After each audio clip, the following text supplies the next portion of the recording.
Hi, I'm Wayne Tuttle and welcome to Chasing Legends.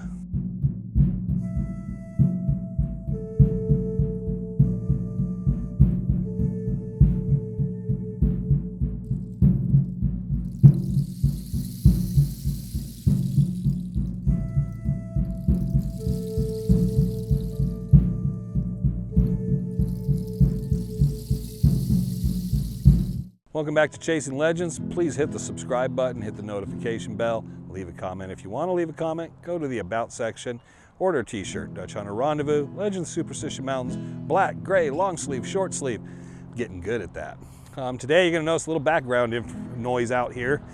Today we're going to talk a little about what's called the Pinal County Peralta County Park. We're out here in the foothills of the Superstition Mountains, and it was decided they needed a county park next to the wilderness area and the Tuttle National Forest and everything else. So now south of Peralta Road, they've just decided to dig everything up. What you're looking at behind me is they're just tearing out pretty much everything all the way through Burns Ranch, Bob Ward's cabin, and up to the Staircase Mine. Yeah, you're saying, wow, you guys have filmed a lot and there's a lot of history through that area. Yeah, well, that didn't seem to matter to the Pinal County. They just decided to kind of rip through here, rip out the cactuses, rip out everything, put the road right up along the base side of the mountain, and all the history, the legends, the stories are going to be covered up because I'm sure they'll rename everything. The Staircase Mine and the claims up there will be now a stargazing center.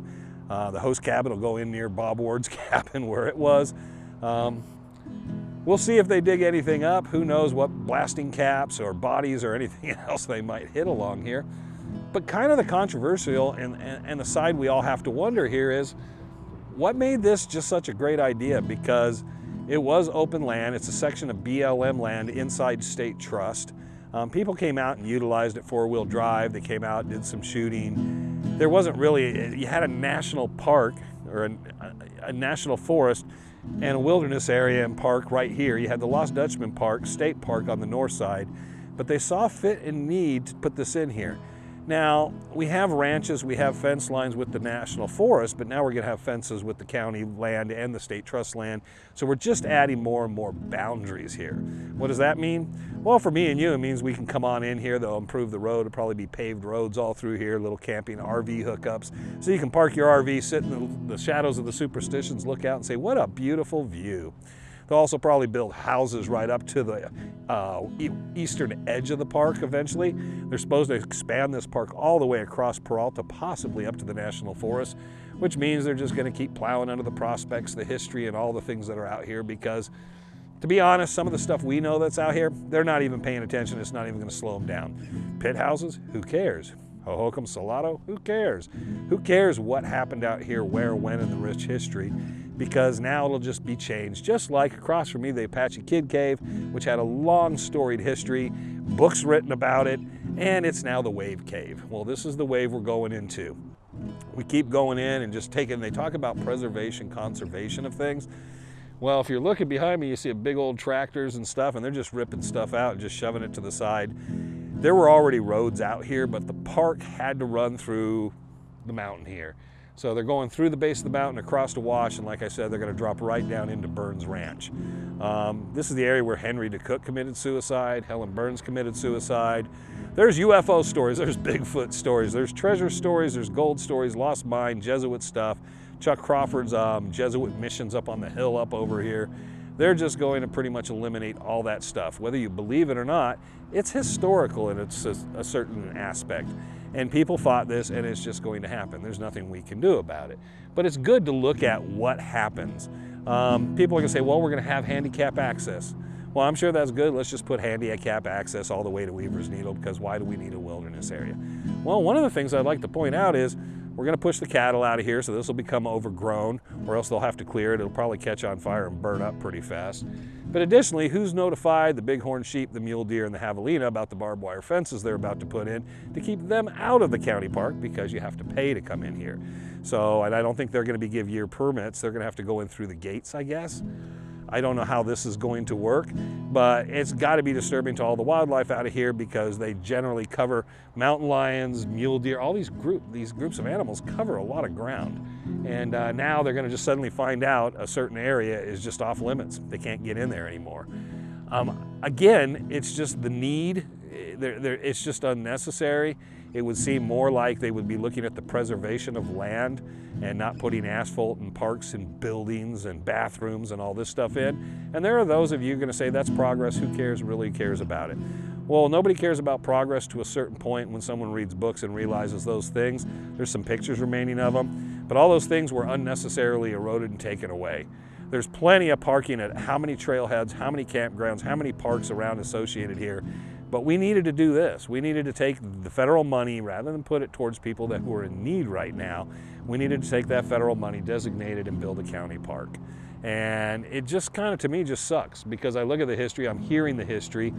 They're just tearing up through here. The cacti are just being ground down. The trees are going away. There's stuff that's been here for hundreds of years, and it's just disappearing. And they'll preserve a lot of the stuff in here, but there's a lot of rich history and things that are up in here that are just not going to be here anymore. So I'm glad we did the filming that we did to some degree. We're going to try to get in and catch a little more. But a lot of what we have, that's all there is.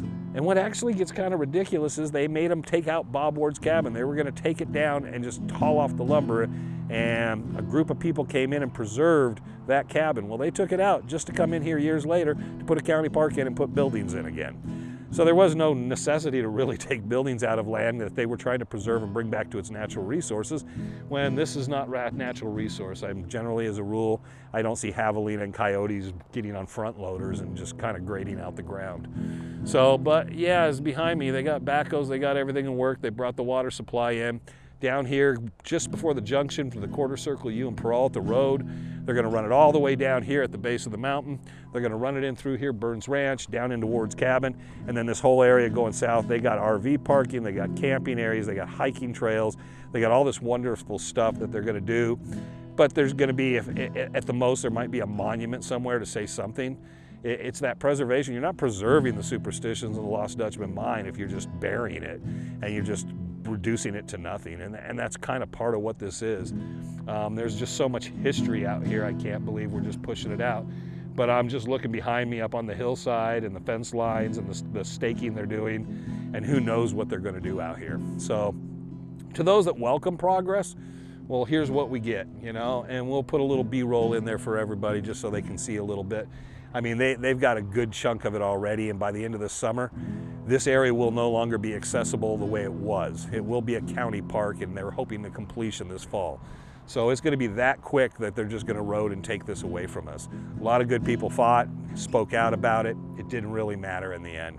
And then when the houses and the condominiums come building up on the state trust land up to it, and everybody's looking at it, there'll be a time and period where we would welcome back Peralta Road and its old dusty, muddy mess that it was. So I hope everybody enjoys this. I hope everybody's a little pissed off like I am about all this stuff in the end, because for the last almost 50 years I've watched this area, and it's in the last 25 to 30 years I've watched it change so much. You go before that, it was 100 years of just nothing really changed. There wasn't progress. But it seems like as we as people, as we think we're making progress, this is what we do. And I don't know who to point the finger at, the federal government for finally funding them over this mess, or the county for just the nonsense of just adding another park. I mean, Lost Dutchman, last time I went there wasn't anybody sitting there. Goldfield Ghost Town has RV parking. There's plenty of places. But they had to create something like this because the unnatural, artificial wilderness is really important to them, remember. You know, coming out and being able to show people on pavement and sidewalks with awnings and bathrooms how to be out in the wilderness and the wild, that's really important. And I just don't believe it so. I mean, we gotta come out in video and show people what it's like. And those who can't make it up in the mountains, we get to show you what it's like. But this is the problem, is if they're gonna take it away, we can't even show you. All you can look back at is the past and see what once was. So I'm a little agitated today. I don't think the tractors, I wish the guys would have taken lunch before I did this, because it might have kept my agitation down. But we're gonna come a little B-roll and let you guys take a look around and watch what it is. But what it once was, it is no longer going to be. And Frank and I have made a point that Fish Creek Hill and all these areas we keep going treasure hunting in, and we keep coming close to finding stuff in, it seems like progress keeps jumping on top of us and saying, well, we're not going to build the road, we're going to close the road, we're going to build a park. We keep getting kicked out of areas we're working in. So We got a lot of samples out of here, but it looks like we're going to be out of this area for good. And it's a shame because we had a lot of video we wanted to shoot in here concerning, and I will tell the stories of Burns Ranch and some of the other stuff about Bob Ward's cabin and some of these other things, but it's going to be a shame because all this stuff is gone now. I mean, it's right now before our eyes as I stand here disappearing. So say hello to progress and say goodbye to history, all right? Well, thank you for joining us. Wish it was on a much better note, but I'm Wayne Tuttle. You're not. This used to be Burns Ranch. It no longer is, and this is still Chasing Legends.